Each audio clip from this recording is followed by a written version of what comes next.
اللہ تعالیٰ فرماتے ہیں قل اصلاح لہم خیر، ان کے لیے بھلائی کا سوچنا، خیر خواہی کا کرنا، خیر خواہی کا سوچنا، اسی میں بھلائی ہے۔ وَإِن تُخَالِطُوهُمْ فَإِخْوَانُكُمْ، اگر تم خلط ملت کر لو، اس سے کیا مطلب ہے؟ اس کا مطلب یہ ہے کہ تم اپنے مال میں ان کا مال ملا لو۔ مثال کے طور پر میں کاروبار کرتا ہوں، میرے پاس یتیم بچے ہیں، میرے بھائی کے، کسی کے بھی، ان کا جو مال ہے وہ میں اپنے مال میں ملا لیتا ہوں تاکہ ان کے اس مال میں ان کے لیے بھی اضافہ ہو۔ اگر تم ملا لیتے ہو، خلط ملت کر لیتے ہو، فَإِخْوَانُكُمْ، تو وہ تمہارے بھائی ہیں۔ کون ہے؟ کن کی بات کی جا رہی ہے؟ یہ یتیموں کی۔ ہم سب بھائی ہیں نا، ہم سب آدم علیہ السلام کی ہی اولاد ہیں نا۔ اور پھر دینی بھائی کا رشتہ الگ ہے، ایک اور دوسرا رشتہ ہو گیا اس کے بعد، ہم دینی بھائی ہیں۔ واللہ یعلم المفسد من المصلح، اللہ تو جانتے ہیں کہ کون ہے فساد پھیلا، مفسد ہے، گڑبڑ کرنے والا ہے نا، اور کون ہے جو اصلاح کرنے والا ہے۔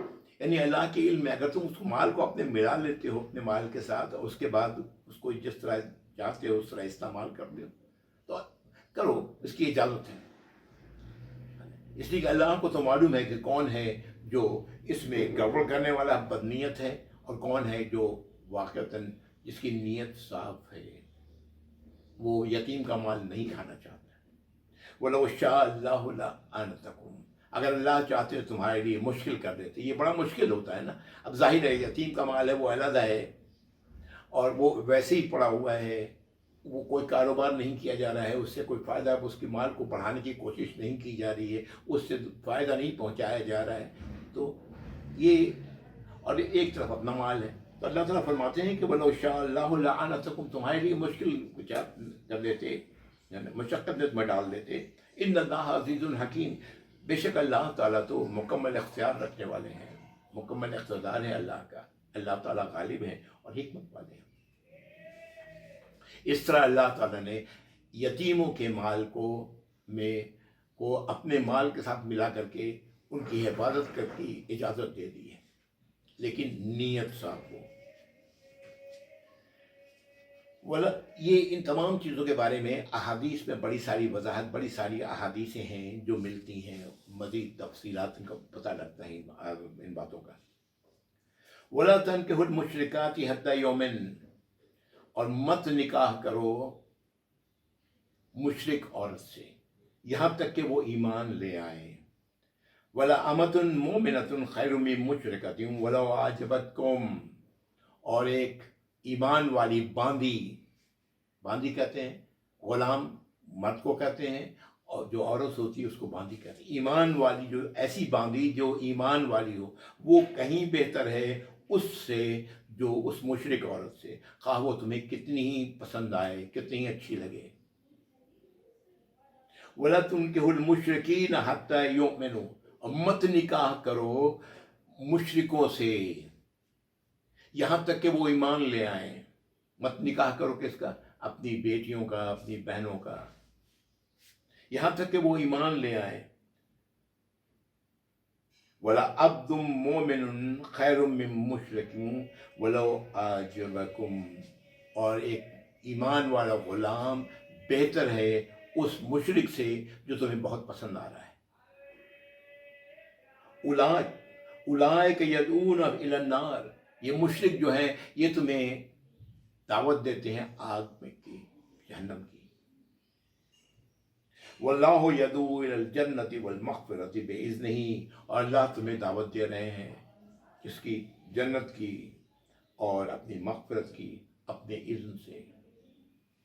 وَيُبَيِّنُ آیاتہ للناس، اللہ تعالیٰ کھول کھول کر بیان کر رہے ہیں اپنی آیات کو لوگوں کے لیے، لعلہم یتذکرون، تو تاکہ وہ شاید کہ وہ نصیحت قبول کریں۔ یہ یہاں پر جو بات کہی گئی وہ یہ کہ مشرک مرد سے شادی اللہ نے روک دیا ہے۔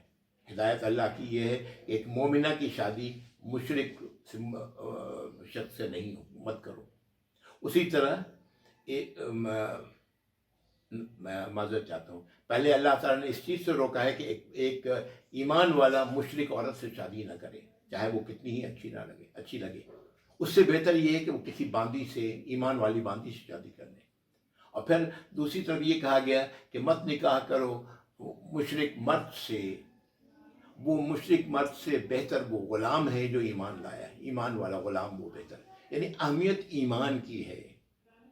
شرک سے دور رہو، کیونکہ یہ شرک جو ہے، شرک پر رہنے والے تمہیں آگ کی طرف لے جائیں گے، جہنم کی طرف لے جائیں گے، جبکہ ایمان والے تمہیں جنت کی طرف لے جائیں گے. یہاں سے ایک بات نوٹ کریں، آیت میں آیا ہے وَلَا تُنْكِحُوا، مت نکاح کرو. یہاں سے یہ بات پتہ لگتی ہے کہ کسی عورت کو خود اپنا نکاح کرنا ہمارے دین میں درست نہیں ہے. اس کا ولی، اسی لیے نکاح کی شرط میں ہے کہ اس کا ولی جو بھی ہو، اگر باپ ہے تو باپ ولی ہے، بھائی ہے تو بھائی ولی ہے، جو بھی ہے اس کی ولی کی اجازت سے شادی ہوگی. بہرحال یہ شادی کی بات اپنی جگہ ہے، لیکن یہ بات جاننا چاہیے. یہاں پر کہا جا رہا ہے مت نکاح کرو اپنی ایمان والیوں کا مشرک مرد سے.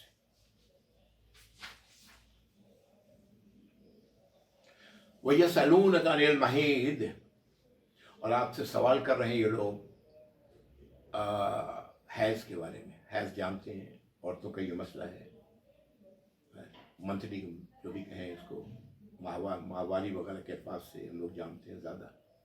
اس کے بارے میں لوگ سوال کر رہے ہیں. قُلْ هُوَ أَذًا، کہہ دیں کہ یہ ایک تکلیف دہ چیز ہے، یہ ایک بیماری ہے جو عورتوں کے ساتھ ہے. عورتوں کو اللہ نے ایسے ہی بنایا ہے، ہر مہینے ان کے ساتھ ایسا ہی ہوتا ہے.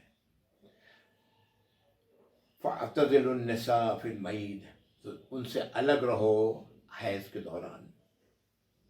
وَلَا تَقْرَبُوهُنَّ، ان کے قریب مت جاؤ. حَتَّى يَطْهُرْنَ، یہاں تک کہ وہ پاک ہو جائیں.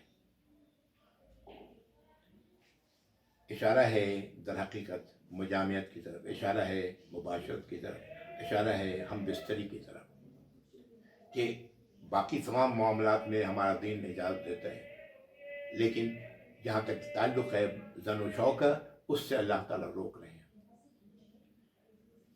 یہاں تک کہ وہ پاک ہو جائیں.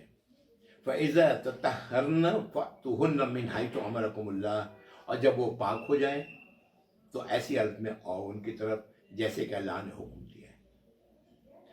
اللہ نے حکم دیا ہے.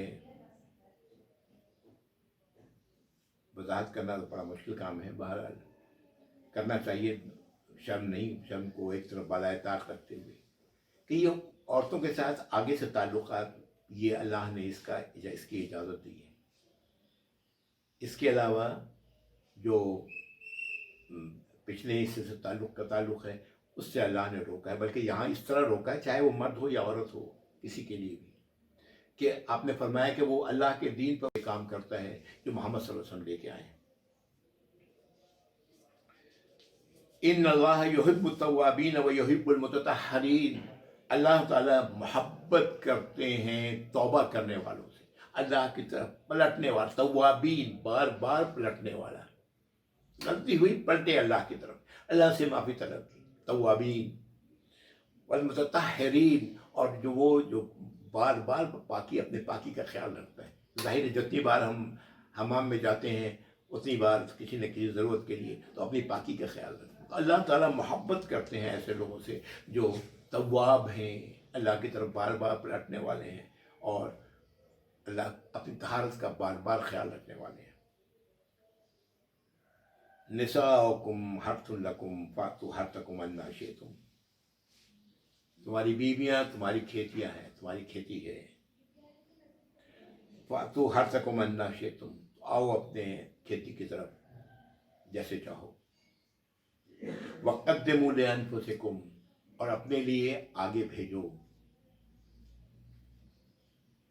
کیا بات کہی گئی یہاں پر اس آیت پر، یہ کھیتی کے لفظ پر؟ آج جو ہمارے ہاں آزادی نسواں والی ہیں، ان کو یہ آیات بہت بری لگتی ہے. اللہ تعالیٰ نے کھیت کا مثال اس لیے دی ہے کہ ایک کسان اپنے کھیت کا کس طرح خیال رکھتا ہے، کس طرح اس کی حفاظت کرتا ہے، کس طرح سے اس میں جب فصل لگاتا ہے کس طرح وہ فصل کی حفاظت کرتا ہے. یہ تمام کے تمام جس طرح سے کرتا ہے اس طرح سے معاملہ عورت کا ہے، اپنی بیوی کا ہے. یہ ہے جو کہنے کا مطلب ہے. یہ تمام چیزیں ایک شوہر کے ذمے ہیں کہ وہ ان چیزوں کا خیال رکھے. وہ تمہاری کھیتی ہے اور تم جس طرح چاہو اپنی کھیتی میں ہو. جس طرح کسان اپنے فصل کو بچاتے ہوئے دوسری چیزوں کو نہ خراب ہو کرتے ہوئے اپنے کھیتوں کی حفاظت کرتا ہے، اس طرح اللہ تعالیٰ فرما رہے ہیں اس طرح کرو. اور قدموا لانفسکم، اپنے لیے آگے بھیجو. کیا ہے آگے؟ کیا چیز بھیجی جا رہی ہے؟ اللہ کی اطاعت، اللہ کی فرما برداری.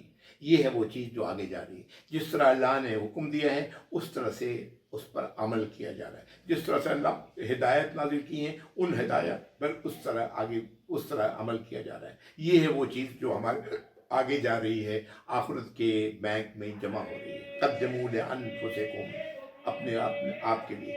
واتقوا اللہ، اور اللہ کی ناراضگی سے بچو. وَاعْلَمُوا أَنَّكُمْ مُلَاقُوهُ، جان لو کہ تم اس سے ملاقات کرو گے. اللہ سے تمہاری ملاقات ہو کے رہے گی، تم اللہ کے سامنے حاضر ہو کے رہو گے. وَاعْلَمُوا أَنَّكُمْ مُلَاقُوهُ، تم اس سے لازماً ملاقات کرو گے. وَبَشِّرِ الْمُؤْمِنِينَ، اور بشارت دیں، خوشخبری سنا دیں. کس کو؟ ان باتوں پر وہ تسلیم کرنے والوں کی. جو ان باتوں کو، اللہ کی ہدایات کو تسلیم کر رہا ہے، اس کو خوشی، اس کو مبارکباد دیں، اس کو بشارت دیں. کس چیز کی؟ جنت کی. چلیں یہ آیت نمبر 223 ہے. یہ سلسلہ متفرق ہدایات کا آگے بھی چل رہا ہے انشاءاللہ. اگلی بار اس کے بعد 224 ہم لوگ پڑھیں گے. جتنی چیزیں ہم لوگوں نے پڑھی ہیں اللہ تعالیٰ ان تمام چیزوں کے بارے میں وضاحت، احادیث میں بہت ساری احادیث میں وضاحت ملے گی. اور جو مزید ان کے بارے میں جاننا چاہتے ہیں اسے چاہیے کہ احادیث کی کتابیں کھولے یا جہاں سے بھی اس کو اس کے بارے میں علم. اللہ سے دعا ہے کہ اللہ تعالیٰ ہمیں ان آیات پر عمل کرنے کی توفیق عطا فرمائے، اور اللہ تعالیٰ ہمیں اس راستے پر قائم رکھیں جو ان لوگوں کا ہے کہ جو جنت میں داخلے کا شوق رکھتے ہیں، اس کے لیے ڈٹرمائنڈ ہیں، اپنے دل میں مستحکم ہے اور خوف رکھتے ہیں جہنم سے. وآخر دعوانا الحمدللہ رب العالمین، وصلی اللہ علی محمد وآلہ وصحبہ اجمعین. جزاکم اللہ خیر، والسلام علیکم ورحمۃ اللہ وبرکاتہ.